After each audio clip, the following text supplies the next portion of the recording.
everyone, welcome to our 5th week of our work ethics subject. So today, I will be presenting to you the chapter 2.2, which is seeking a foundation for ethics in the profession. So I hope you listen very well, you may take notes and download this video presentation. Still, on the chapter 2 of our work ethics subject, which is seeking ethical values for the professions. So today we will discuss the chapter 2.2, which is seeking a foundation for ethics in the professions. So here are the learning objectives. So learn about the implication of ethics in the profession. Determine if there is any source or foundation of ethics that can establish a true basis of what is right and wrong. Discuss how the different views on the basis of rightness and wrongness of an action applies to the profession. So, in chapter 2.1, which I have discussed already last week, we look at the different bases of ethics upon which people build their ethical views. So, those are the law, the politics, the social convention, the professional codes of conduct, the visual and aesthetic sense, religious beliefs, the practicality, diba, and politics. So, in this chapter, we will study whether any of this should be adopted or applied by the profession as one true basis of ethics. So, meron ba talaga ba na one true basis of ethics? So, there are different explanations in accepting a particular basis for ethics. So, people point to different explanation as how to accept a certain basis for their ethics. So, dito nakikita yung ugali nyo na meron kayo ngayon. So, there's a reason behind. Diba? Minsan nakikita natin yung classmate natin na mukhang mabait and some are naman mukhang hindi mapapagkatiwalaan. So, there are different explanation kung bakit ganun yung kanilang ugali. Diba? So, those are the causes and experiences. And also, the reasons and beliefs. So, example of causes and experiences is this. I was brought up in a God-fearing family and so have always seen the will of God as my moral authority. So, if you grow up with the God-fearing family, so lumaki ka ng may takot sa Diyos, dun sa pamilya na may takot sa Diyos, and pinibase mo yung action mo is kung ano talaga yung will of God, diba? Kung ano ba yung sa tingin mo na tama at mali sa in the eye of God. Another example is that this an experience naman. I used to think an eye for an eye and a tooth for a tooth, but after witnessing the endless distraction that goes on with the people, adopt a policy of just retribution. So, I became convinced that it is more important not to harm others than to seek retribution. So, it only means that hindi natin kailangan gumante. Diba? Sometimes, iniisip natin na kung ano yung ginawa sa atin, kung kapwa natin, is ganun din yung igaganti natin. For example, sa family natin, kung nabugbog yung kapatid natin na lalaki, is bubugbugin na din natin yung kapatid na lalaki nung nambugbog sa kanya. Diba? So, we should think first if it is the right way, diba? O the right thing to do regarding that situation. So, iisipin mo muna if it will harm other people, not only other people, but also yourself mismo. Isipin mo kung yun ba talaga yung makakabuti. Minsan kasi, sa pagante, akala mo yun na yung dapat mong gawin. Pero hindi mo alam, mas naapektuhan pa yung sarili mo mismo. At maaring ikapahamak mo na din. So, that's it, the causes and experiences. Another explanation is that your reasons and beliefs. So, we have different reasons. We also different beliefs pagdating sa sa pagkilos natin, kung bakit ganito yung kinikilos natin as an individual. For this example, since human beings need to live in societies, I think we should base ethics on what promotes the well-being of societies. So, titingnan natin ano ba yung makakabuti, 'di ba? Doon natin binibase yung ating mga kilos. Kung ano yung makakabuti para sa atin, 'di ba? Para sa mga tao sa community natin, 'di ba? Hindi lang para sa sarili mo but also for other people. Another one is that because I believe God is good and all-wise, I can see no better source of ethical guidance. So just like the causes and experiences na you believe in God. So alam mo na lahat ng nangyayari is because yun yung will ni God, 'di ba? So wala na tayong ibang niisipan na ethical guidance. Maliban dun sa pagsunod sa mga kagustuhan ng Diyos, lalo na yung mga religious people. So those are the different explanation in accepting a particular basis of ethics. So we have our causes and experiences, and we also have our reasons and beliefs. So, however, we can see that no one source or foundation can be universally established as the true basis of ethics. So, when we say universally, it's for the whole, diba? It's for all people na pwede nating, yun na din yung ating maging basis ng ating ethics. So, walang, no one source or foundation can be because we really have different cultures, different traditions, and also we have different beliefs. So, hindi natin masabi na ito na talaga yung true basis of ethics. So, let's put it in the profession. So, yung implication for ethics in the profession. What is professions? Professions is the organization and association whose members deploy their expertise and powers to promote objectives, valuable both for the individuals who receive their services and for the society in which they operate. So, this is our future work, diba? What you want to be in the future. Kagaya ko, profession ko is a teacher. How about you? You can be a chef, diba? Technicians, mga supervisors, managers, and can be business owners.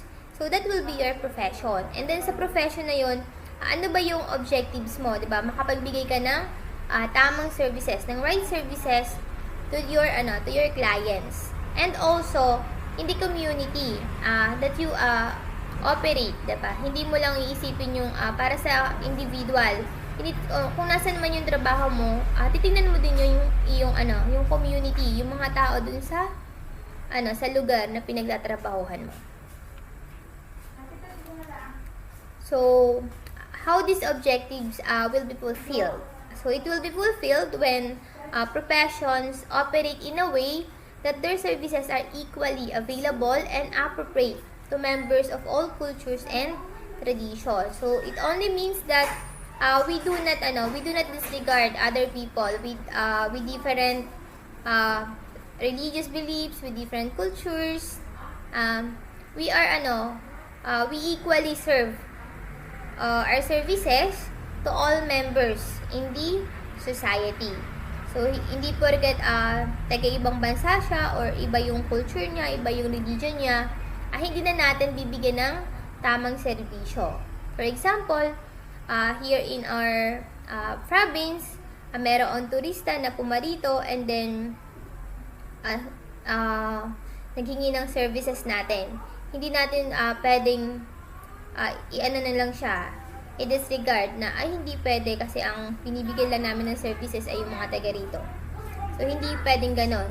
So, we should be equally available, diba, to all members in the society.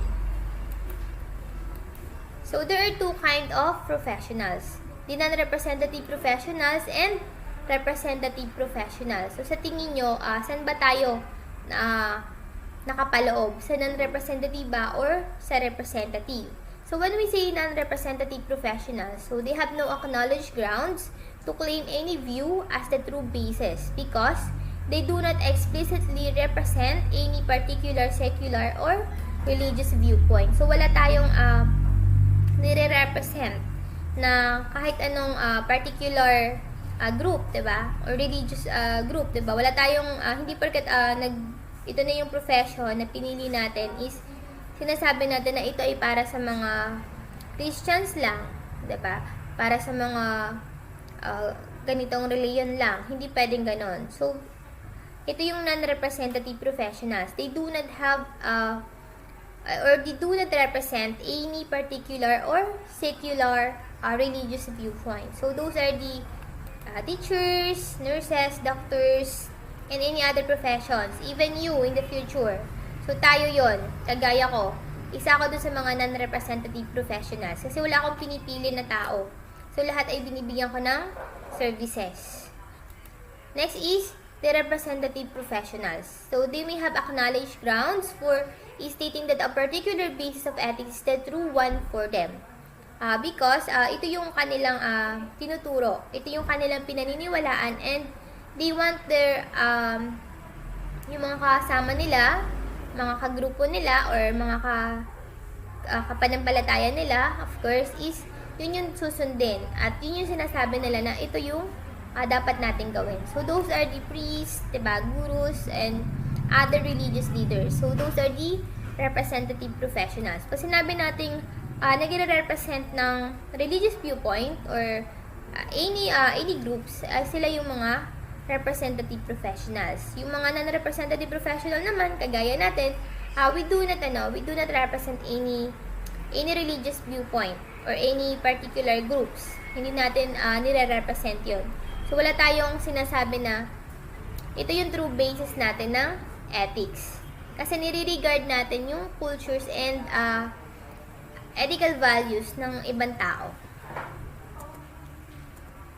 So, it only means that the non-representative professions consider the objectives for the basis for their ethics because if they were to adopt a particular religious or secular basis for their ethical values, people who did not share the same viewpoint might feel alienated and fear that this profession would not serve their interest. So, as professional, kung meron ka nire-represent na religious viewpoint, ay paano naman kung yung ibang tao gusto din yung ganong profession? Pero porket hindi siya yung kapanampalataya mo or hindi mo siya kultura, diba? Ma-out of place, ma-OP siya, may alienated siya, and may isip niya na hindi yun yung profession na bagay sa kanya. So, hindi ganon. Ang pagiging professional, hindi natin pinipili kung sino yung makakasama natin and also yung bibigyan natin ng services. So, is there a correct and true account of what is right and what is wrong? So, sa tingin ba natin, meron ba talagang tama? Diba? May tama ba na dapat sundin kung ano yung tama at mali? Ibig sabihin na, is there a correct?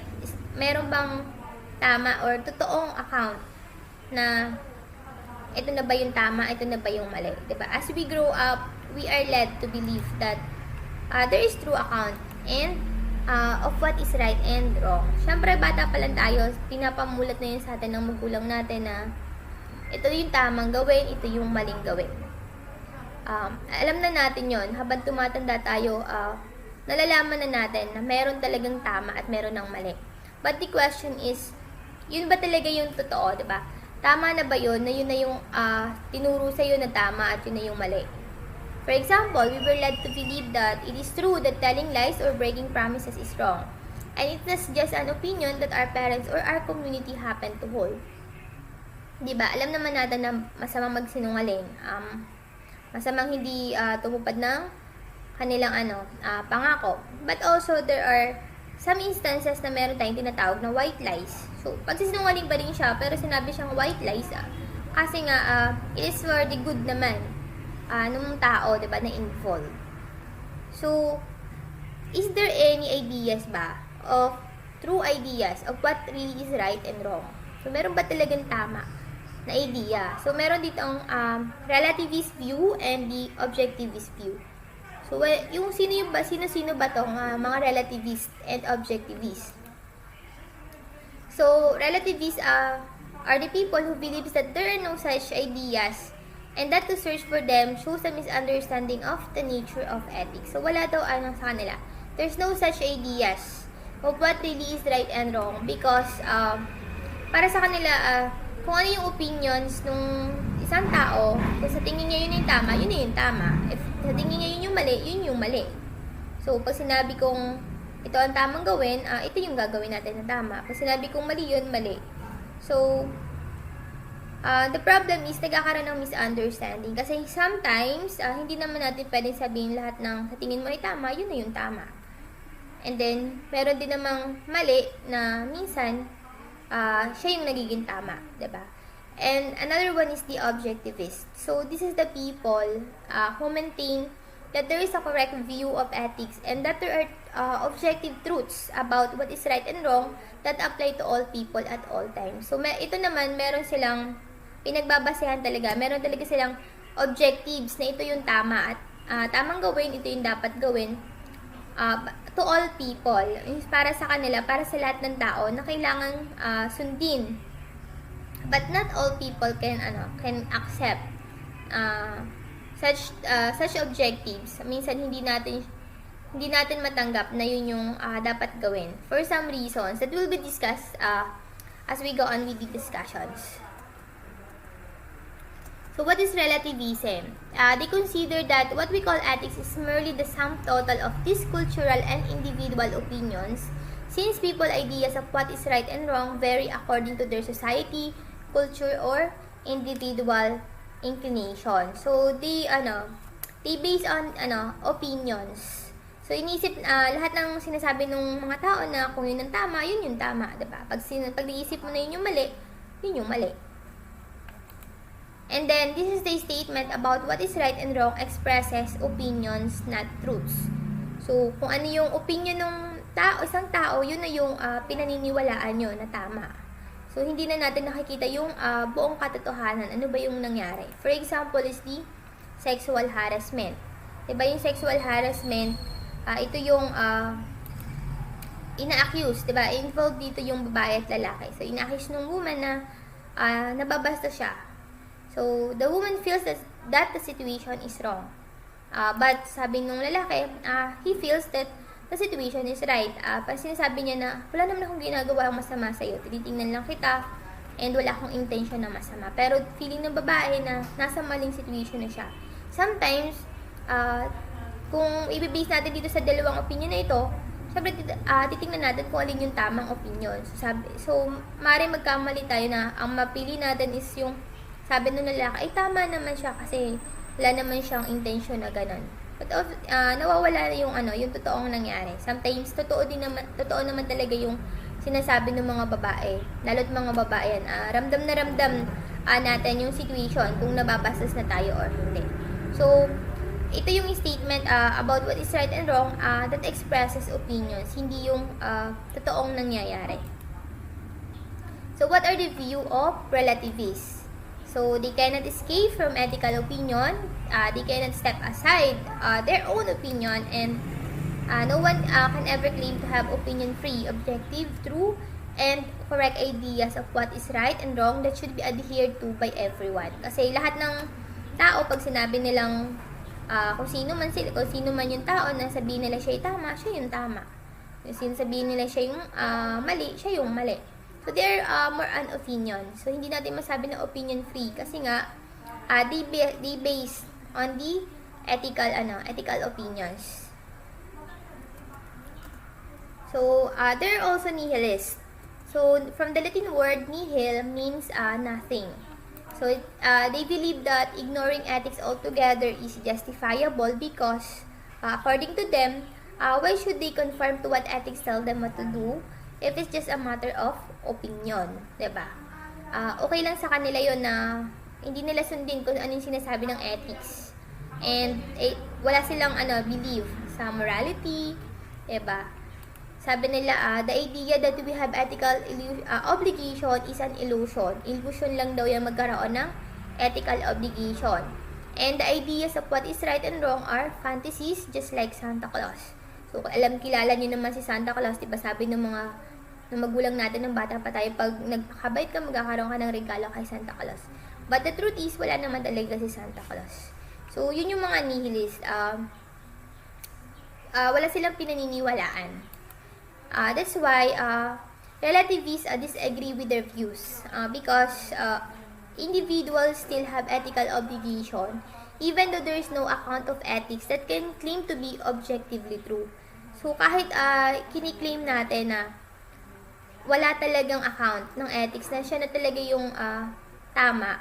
But we all know na that we have our ethical obligations. So, tinitingnan pa rin natin, dapat kumilos tayo ng nararapat, ng tama. Diba? Tinitingnan natin kung tama ba o mali yung action natin. So, we have to be observant of our actions. So, even though that relativism, diba, they are more on opinions and ina-accept naman nila kung ito talaga yung tama sa tingin nila, ito yung mali sa paningin nila, but there are challenges. So, there are 4 challenges. It is inconsistent, it has unacceptable consequences, it denies people can ever really mean what they do mean, and there are no logically compelling reasons to accept it. So, when we say it is inconsistent, the view of relativism that everyone should be tolerant of the ethical opinions of others, that no one should impose their views on everyone else, and that everyone should behave in the way that relativists think is right, can be inconsistent when put in a situation where ideas should be imposed. So, minsan, hindi porke yun yung opinion mo, yun na yung tama, diba? Kung sinabi mo na tama yung abortion, hindi sa lahat ng oras ayun yung tamang gawin. For this example naman, when a little child uses the word dog for everything he or she sees. So, pag tinuro mo dun sa bata na lahat ng makita mo na hayop, ay ang tawag dyan ay aso, yun ay iisipin niya. Alam niya, yun na yun sa tingin niya ay tama kasi yun yung opinion eh.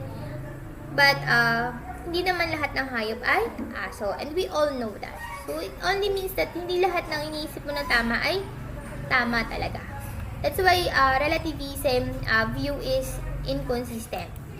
Another one is it has unacceptable consequences. Sometimes, because relativism allow others to do whatever they think is right, kahit tayo, diba, ginagawa natin kung ano yung sa tingin natin ay tama. But what if people think that using brute force is right? Diba? Pag sinabi natin, ay tama yung manakit ka ng kapwa mo or mambugbog ka, pumatay ka, kung sabihin mo na tama lang na pumatay, tama na ba yun talaga? So, it has unacceptable consequences. Just like here in the example that President Duterte believing that the deaths caused by his war on drugs are only casualties that are inevitable in making our country better. So, sa tingin niya, tama lang na mamatay yung mga taong yan na nahuli din sa na gumagamit ng droga or nahuli na mga, diba, an action na or may nagsumbong na yung taong yun ay isa sa mga addict. And then, pinapapatay na lang bigla. And we all hear that in the news na lagi tayong naririnig na pinapatay yun kasi addict, diba? But, hindi naman pwedeng ganun. So, there should be process, diba? Dapat dumaan tayo sa tamang proseso and we should investigate first before we make our actions regarding that, especially sa pagpatay.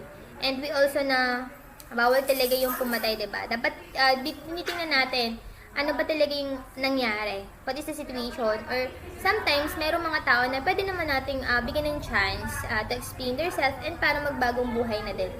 So, that is one example. That is one example of unacceptable consequences. Hindi ka tanggap-tanggap, diba? Siguro sa iba, okay lang yun sa kanila. But other people will not accept that reasons ni President. Another one is, it denies people can ever really mean what they do mean. So, just like in the example, in the sexual harassment, talaga namang merong sexual harassment na nangyari. But because of the mere opinion na wala naman talagang siya ginagawa, sabi ng lalaki, so yun na yung pinapaniwalaan. So, nawawala yung totoong nangyari. Ano ba talaga yon? Just like here also in the example, when people say that elephant hunting is wrong, they are not really talking about the rightness and wrongness of fox hunting itself. Kasi di lang sinabi, ano ba yung tama? Sinabi lang yun na, elephant hunting is wrong. So, they're just only telling the opinion. So, hindi na nila sinabi bakit mali yun or bakit hindi yun ang tama. Diba? Instead, they're only telling their opinion about it. Next is, there are no logically compelling reasons to accept it. So, there could be such a thing as ethical truth, but we cannot just establish what it is and it is possible that there is an objectively true, true and correct account of ethics. Kasi nga, people had their own opinions. Hindi natin masabi kung yun na talaga yung totoo. So, walang logical reasons or there's no such evidence para masabi natin na yun totoo. So, for example, dito, people had their own opinions about the shape of the earth. Before, diba? Back then, there were no sufficient evidence to prove its true shape. So, paano kung sabi ng iba ay square yung mundo or triangle yung mundo, diba? Ngayon, pinaniwalaan na natin na bilog yung mundo, so lahat tayo naniniwala na bilog yung mundo. So, there are no logically compelling reasons to accept it. So, those are the challenges to relativism. So, next is objectivism. So, views that there is certainty or objective basis regarding the source of truth about human ought to behave. So, merong objective tayo na pinaniniwalaan na ito talaga yung tamang gawin natin as human being. They regards the ethical views of their society as correct and true. So, naniniwala naman sila na kung ano talaga yung tama at totoo.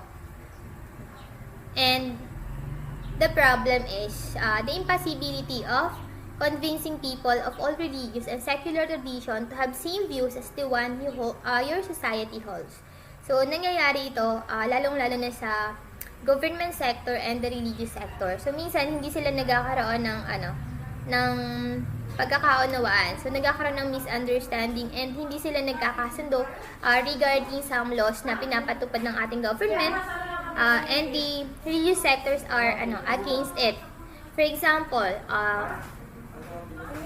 yung divorce, diba? Gusto ng ibang tao na magkaroon ng divorce. But the religious sectors, they don't believe in divorce because, syempre sinabi sa Bible na whoever na pinagsama ng Diyos ay hindi dapat paghiwalayin ng tao. And also, nawawala yung sacrament ng marriage, diba? But on the other country, pinapatupad na ito. But here in the Philippines, wala pa itong divorce. So, sinasabi natin dito na hindi lahat ng tao ay makukonvince natin na ipatupad yung ganitong law, 'di ba? Kahit meron kang objective truth kung bakit kailangan ng divorce kasi nga nawala na yung love and hindi na nagkakasundo sometimes yung mag-asawa, ganyan. Also the abortion, 'di ba? Sabi nila para maiwasan yung pagdami, 'di ba? Pagdami ng population. So kahit meron kang objective truth about that, hindi pa rin makonvince yung ibang tao na sundin yun. So, let's go to the implication for ethics in the professions. It was mentioned in the previous slides that the aim of non-representative profession is to achieve objectives for all section of society. Diba? Sabi kanina, we should be equally giving our services to all members in the society. So regardless of their cultures, of their traditions, 'di ba? We have to give our services to all members. So to achieve these objectives, members of a profession must subscribe to at least a minimal set of ethical views and values that we can share with our colleagues. Example, ako as a teacher, I am following a set rules stated in the Code of Conduct. And also the other professions like the engineers, accountants, nurses, and other profession. And even kayo, in the future, meron din kayo mga susundin na mga set of rules, diba? Lalo na pag na-employed kayo sa malaking company, they have their own company code of ethics. So, yun yung kailangan sundin ng lahat ng members in the organization. So, why we need, diba, at least minimal set of ethical views. So, there are 3 reasons. The first one is that it would be self-defeating if the members of an organization operated according to different basic ethical views. So, mahirap naman na iba-iba yung sinusunod natin na ethical views sa isang organization.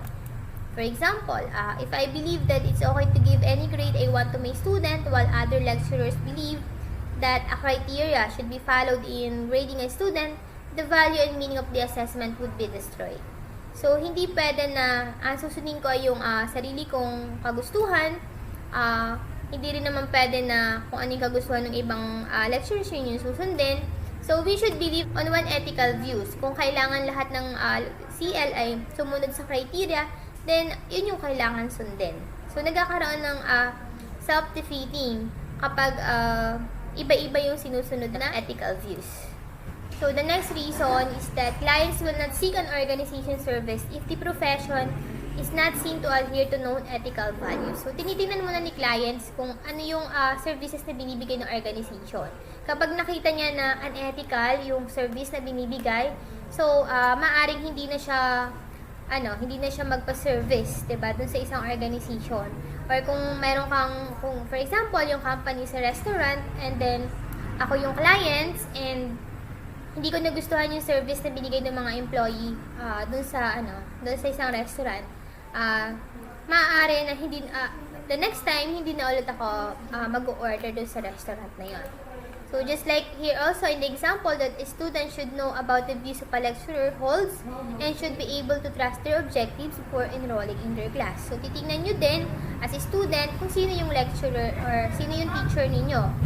Titingnan nyo kung ano bang values meron or attitudes meron yung teacher nyo. Kung hinahayaan lang ba kayo, wala siyang pakialam, it's either umattend kayo ng klase or hindi, magpasa kayo ng activities or not, tinitingnan nyo muna yon. Kasi kung hindi nyo makita yung magandang value ng lecturer, so maaring hindi nyo na ituloy yung pag-enroll dun sa klase na yon. Another reason is that to be effective, a profession needs the goodwill of the society in which it operates. So, tinitingnan naman dito yung ano ba yung reputation ng profession mo sa society. Diba? Maganda ba yung reputation or masama ba yung reputation? So, tinitingnan mo, ano ba yung makakabuti dun sa community mo kung saan ka nag-ooperate. So, example, for when confronted by questions and concerns, a teacher is expected to take responsibility and to act accordingly based on the school's objective. So, meron tayong kagaya ko, as your lecturer, meron tayong missions and visions of the school. So, kung meron kayong concerns or any questions, so I should take responsibility, of course. So, hindi pwede na hayaan ko lang kayo na magtanong or kung may concern kayo is wala akong pakialam. So, I should take responsibility and I should act accordingly based on the school's objectives. So, nakikita din yun it reflects on my personality kung saan school ako nagtuturo. Kasi kagaya din ninyo as students, kung ano yung kinikilos nyo, nagre-reflect din siya dun sa school na pinag-aaralan ninyo. Diba? So, those are the reasons why members of a profession must at least follow a minimal set of ethical views. So, from this, we can say that members of a profession, they cannot take a totally relativist view of ethics. So, hindi natin pwedeng sundin is yung relativist view. Hindi pwedeng at all times, diba? Kasi they are more on opinions. Kung ano yung sa tingin nila yung tama, yun yung tama. Hindi pwedeng ganun yung maging natin, action. Kung ano yung sa tingin natin ay tama, yun yung gagawin natin. At ano yung sa tingin natin ay mali, yun yung hindi natin gagawin. And also, we cannot take a completely objectivist view of ethics. So, hindi rin naman pwedeng objectivist view at all times yung sundin natin. So, sometimes, we will regard also the cultures and traditions and the other views of other people. So, they cannot claim that the shared ethical views of their profession are in fact the objective truth about ethics for all people at all times. So, kahit sa profession natin, hindi rin naman din natin pwedeng sabihin na ito na yung kailangan sundin ng lahat ng tao, diba? At all times. So, sometimes yung kung ano yung shared ethical views natin sa profession, sometimes sinusunod lang natin ito is within the organizations. Pag nasa labas na tayo, iba na yung ating sinusunod sometimes. So, ano ba yung kailangan natin gawin as professional? Diba? Due to the fact that the shared ethical views of our profession cannot be the objective truth about ethics. So, we can claim only that the appropriate values for our role as professionals. So, titingnan natin yung masasabi ba natin na ito na yung appropriate values na dapat meron ako as professional. lagi natin sinasabi, di ba? Be professional. So, how would you act? Di ba? How would you act as a professional?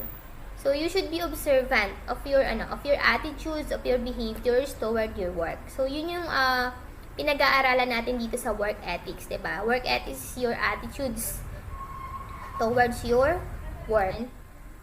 There is also a clip here that you can watch, of course, for your additional learning experience about moral relativism. So, ito yung sinasabi natin na pinaniniwalaan, 'di ba? Na kung ano yung sinabi nila na tama, yun yung tama. So, nakalagay dito is it wrong to judge other cultures? Kailangan ba nating i-judge yung ibang cultures, 'di ba? When your activities di ba you are asked sa inyong profession, aling view yung susundin nyo? Diba? Relativism ba or objectivism? So, and why? So, I hope you learn a lot from these lessons, from this topic. The next chapter will be uploaded also, will be posted in video presentations. The values integral to the role of profession. So, siguro, pag sinabi natin kasing be professional, marami na tayong naiisip dyan kung ano yung pagiging professional, diba? Tinitingnan natin yung ethical values na meron dapat tayo. Ano ba yung work ethics na meron ka? So, nandyan for example, integrity, diba? Punctuality, nandyan na rin yun. And honesty, diba? Fairness, justice, that would be discussed as we go on with the topics in our work ethics subjects. So, thank you very much and stay safe everyone.